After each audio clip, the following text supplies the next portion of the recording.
Hi hello எல்லோருக்கும் வணக்கம். இன்றைக்கி நம்ம மசாலா அரைச்சி சிக்கன் 65 செஞ்சுருக்கோங்க. வாங்க எப்படி செய்கிறதுன்னு பார்த்துடலாம். அதுக்கு ஒரு ஜார் எடுத்துக்கோங்க. கொஞ்சம் கருவேப்பிலை, கொஞ்சம் இஞ்சி, கொஞ்சமாக மல்லி இலை, கொஞ்சமாக வெங்காயம், 4 வரமிளகாய், ஒரு 10 பல் பூண்டு, கொஞ்சமாக சோம்பு சேர்த்து ஒன்றும் பாதியமாக அரைச்சி எடுத்துருவாங்க. நல்லா கழுவி எடுத்து சிக்கனில் போட்டுக்கோங்க. இதுக்கு என்ன மசாலான்னு பார்த்தீங்கன்னா, 1 ஸ்பூன் மிளகாய்த்தூள் தான் சேர்க்க. 1 ஸ்பூன் மிளகாய்த்தூள், 2 ஸ்பூன் கார்ன்ஃப்ளவர் மாவு சேர்த்துக்கோங்க. தேவையான அளவு உப்பு சேர்த்துக்கோங்க. தயிர் கொஞ்சமாக சேர்த்துக்கோங்க. இது கூட கொஞ்சமாக கஸ்தூரி மெத்தி சேர்த்துக்கோங்க. நல்லா மிக்ஸ் பண்ணிக்கோங்க. 10 நிமிஷம் ஊற வைங்க. மிக்ஸ் பண்ணி 10 நிமிஷம் கழித்து ஒரு ஆஃப் லெமன் மட்டும் புழிஞ்சுக்கோங்க.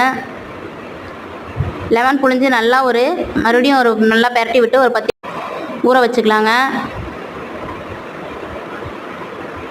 இப்போ எண்ணெய் நல்லா சூடாகிடுச்சு. ஸ்டவ்வை லோ ஃப்ளேமில் வச்சுக்கோங்க. மிதமான எண்ணெய் சூட்லேயே தான் பொரிச்சு எடுக்கணும். அப்போ தான் சிக்கன் நல்லா வெந்து வரும். ஏன்னா நம்ம பெரிய பெரிய பீஸாக போட்டிருக்கோம். இப்போ நல்லா ரெண்டு பக்கமும் நல்லா வேக வச்சு எடுத்துக்கோங்க. மசால் கருகாது, நல்லா டேஸ்ட்டாக வரும். எண்ணெய் ரொம்ப ஸ்பீடாக வச்சிட்டிங்கன்னா மசால் கரிஞ்சிடும், சிக்கன் வேகாதுங்க. அதனால் மிதமான தீயிலேயே பொரிச்சு எடுக்கணும்.